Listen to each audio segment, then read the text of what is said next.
Bueno, este es el tercer vídeo que vamos a usar para estudiar la unidad 5 del estudio de los ecosistemas. En los dos anteriores ya hemos hablado del medio ambiente, el medio terrestre y el medio acuático, de las adaptaciones que hay en ellos.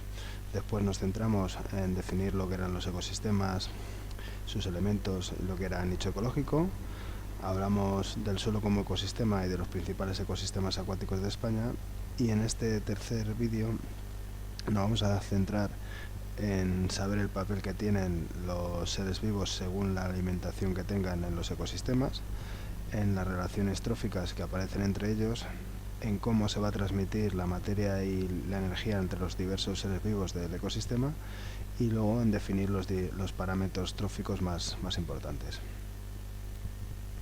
Bien, como todos sabéis, los seres vivos necesitan energía para realizar sus funciones vitales. Esa energía se va a obtener de los nutrientes que van a estar contenidos en los alimentos.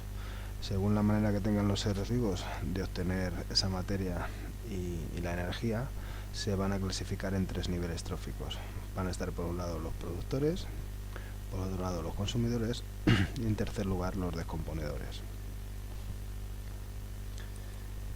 ¿Qué características tienen los productores? Bueno, pues van a ser todos organismos autótrofos, es decir, seres vivos que fabrican su propia materia orgánica, su propio alimento. La mayoría son fotosintéticos y lo hacen esa fabricación de su propia materia orgánica a partir del dióxido de carbono, de agua, de sales minerales, y utilizan energía solar. Aquí estarían incluidas todas las plantas, las algas y algunas bacterias. Hay algunos seres que no utilizan luz para realizar la síntesis de materia orgánica, que son los quimiosintéticos, que están en unos hábitats concretos como estos que hay en el fondo del mar, en las fumarolas submarinas. En cuanto a los consumidores, todos son heterótrofos y se van a alimentar de otros seres vivos. Dentro de los consumidores tenemos diferentes niveles. Por un lado estarían los consumidores primarios. Estos van a ser herbívoros, es decir, se van a alimentar de productores, como por ejemplo la oveja o el saltamontes. Luego tendríamos los consumidores secundarios.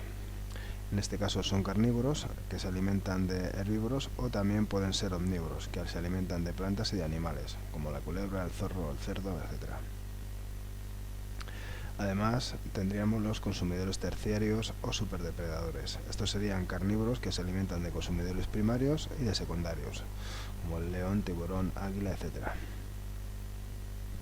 El tercer grupo de seres vivos que hay en los ecosistemas según su alimentación serían los descomponedores. Estos lo que van a hacer es descomponer la materia orgánica procedente de otros seres vivos en sustancias inorgánicas. Son también heterótrofos y de esa manera permiten que los productores puedan utilizar esas sustancias inorgánicas para realizar la fotosíntesis. Son algunos animales como lombrices, insectos, larvas, etc., pero sobre todo en este grupo los seres vivos más importantes son las bacterias y los hongos.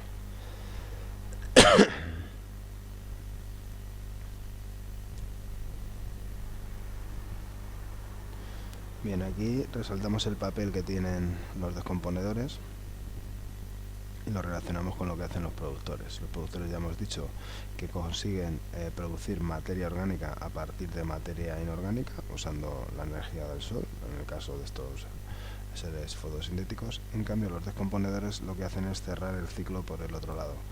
Convierten la materia inorgánica en materia inorgánica, que la pueden reutilizar los productores.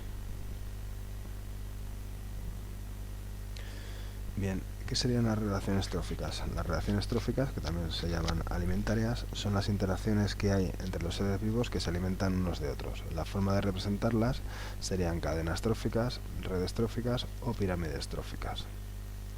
Vamos a comenzar explicando las cadenas tróficas. Entonces, una cadena trófica va a estar formada por una serie de organismos que están en un ecosistema y se ordenan linealmente.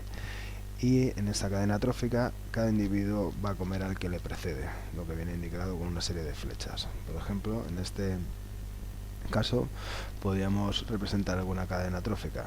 Pues sí, podría ser la planta acuática, que va a ser comida por el saltamontes. Eso viene indicado por esta flecha que va del ser vivo que es comido a quien se lo come, el saltamontes que va a ser comido por la rana y la rana que va a ser comida por el zorro. Esa sería la representación de una cadena trófica. Como he dicho, las flechas siempre van del organismo consumido hacia el consumidor y van a indicar el sentido en el que fluye la materia y la energía, que siempre va a comenzar fluyendo de los productores. Lo que he representado en cada recuadro son poblaciones, no un individuo, y además no se incluyen los descomponedores. Normalmente suelen tener como mucho 4 o 5 eslabones, luego veremos por qué. Por lo general, lo que sucede en un ecosistema es que un organismo tenga diversas fuentes de alimentación. Entonces, en lugar de haber cadenas tróficas, realmente lo que nos encontramos en la realidad son redes tróficas, que sería el conjunto de cadenas tróficas interconectadas que pueden establecerse en un ecosistema. Y te he representado cómo iría pasando la materia y energía de cada ser vivo al siguiente. Tampoco se suelen incluir los descomponedores, ya que los descomponedores se van a alimentar de restos de todos los niveles tróficos. Bien, vamos a ver cómo se transmiten la materia y la energía en los ecosistemas. En ambos casos se van a transmitir por medio de las relaciones tróficas entre organismos, es decir, por medio de la alimentación. Pero no es exactamente igual en los dos casos. En el caso de la energía tenemos un flujo de energía, un flujo abierto, ahora veremos por qué. En cambio, en el caso de la materia tenemos un ciclo de materia, un ciclo cerrado. Aquí la energía no vuelve a llegar al sitio donde se ha originado, en cambio en el ciclo de la materia sí que vuelve a pasar por el mismo sitio del que ha partido. Bien, en el caso del flujo de energía lo podemos representar en este esquema. La energía en los ecosistemas terrestres va a llegar del Sol y va a ser captada por medio de los productores, por medio de los organismos fotosintéticos, que esa energía solar la van a transformar en energía química que queda formando parte de sus moléculas.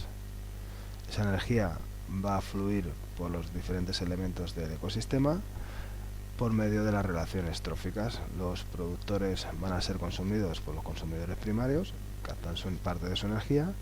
Los consumidores secundarios van a consumir a los primarios y los consumidores terciarios consumirían a los secundarios. Y siempre la energía va siguiendo ese flujo unidireccional. Cuando se consumen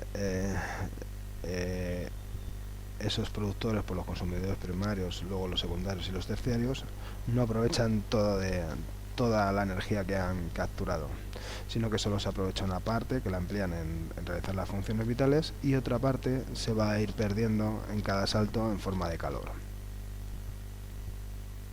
Sería energía desprendida en forma de calor.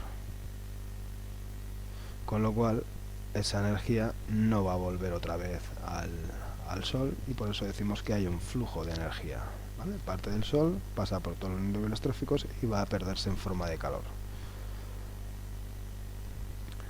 Esto nos permite hablar de la regla del 10%. Esta regla nos dice que la energía que pasa de un nivel trófico al siguiente es aproximadamente un 10% de la acumulada en él. Va a cumplir siempre la primera ley de la termodinámica, que dice que la energía que entra en la cadena trófica será igual a la energía acumulada en cada nivel en forma de biomasa más el calor que se ha ido desprendiendo. Y es la razón por la cual no hay más de 5 niveles tróficos en una cadena o en una red trófica, ya que la pérdida de energía no hace posible que se puedan mantener más de esos 5 niveles. En cuanto a la materia, como hemos dicho, va a tener un ciclo, va a ser un ciclo cerrado. Los productores lo que van a hacer es coger materia inorgánica que han generado los descomponedores y la van a transformar en materia orgánica. Esa materia orgánica irá pasando por los diferentes niveles tróficos, primero a través de los consumidores primarios, luego a través de los consumidores secundarios, a través de los consumidores terciarios, y en todos los casos llegaría a los descomponedores. Y en los descomponedores esos restos de productores y consumidores se van a transformar de nuevo en materia inorgánica que vuelven a usar los productores. De esa manera se completaría el ciclo. Empiezan utilizando a los productores y vuelve otra vez a ellos. Bien, los parámetros tróficos son medidas que nos van a servir para entender mejor las relaciones tróficas que hay en un ecosistema y evaluar cómo se produce la transferencia de materia y energía en el ecosistema. Vamos a ver tres: la biomasa, la producción y la productividad. Bien, la biomasa sería la cantidad de materia orgánica acumulada en un individuo, en un nivel trófico o en un ecosistema. Se va a expresar haciendo referencia a su cantidad por área o por volumen: gramos de carbono por centímetro cuadrado, kilogramos de carbono por metro cuadrado, etc. Es la manera que tiene la biosfera de almacenar la energía solar. La energía que se ha captado por parte de los productores se va a almacenar en forma de biomasa. Va a aumentar con la reproducción y con el crecimiento de los organismos. La producción lo que va a representar es la cantidad de energía que se almacena en forma de biomasa en cada nivel trófico, pero por unidad de tiempo. Sería la biomasa en un determinado tiempo determinado. Se va a expresar como gramos en metro cuadrado por día, kilogramos por hectárea por año, etc. Se puede dividir en producción primaria y producción secundaria. La primaria es la fijada por los organismos autótrofos y la secundaria es la correspondiente al resto de niveles. Tanto en el caso de la producción primaria como el de la producción secundaria, en los dos se pueden diferenciar la producción bruta, que es la energía fijada en cada nivel trófico por unidad de tiempo, y la producción neta, que es la energía almacenada en cada nivel trófico por unidad de tiempo. En los productores, la producción bruta sería el total de biomasa fotosintetizada por día o año, y en los consumidores el total, la proporción de alimento asimilado por alimento ingerido. La producción neta va a representar el aumento de biomasa por unidad de tiempo en los dos casos, y se obtiene restando a la producción bruta la energía consumida en el proceso respiratorio de automantenimiento del ser vivo. Es decir, la producción neta sería la producción bruta menos la energía perdida en la respiración. Tenemos aquí representado. El parámetro de productividad me va a indicar la relación que hay entre la producción neta, cantidad de energía almacenada por unidad de tiempo, y la biomasa, que es la materia orgánica total. Entonces habría que dividir la producción neta entre la biomasa y multiplicarlo por 100. Se conoce también como la tasa de renovación y mide la velocidad con la que se renueva la biomasa. Bueno, ya para acabar este vídeo, recordaros que tenéis que tener claro la clasificación de seres vivos según la forma de obtener materia y energía: productores, consumidores y descomponedores. Conocer cómo se produce la transferencia de energía y de materia en los ecosistemas, el flujo de energía y el ciclo de materia, y diferenciar los diferentes parámetros tróficos: biomasa, producción y productividad.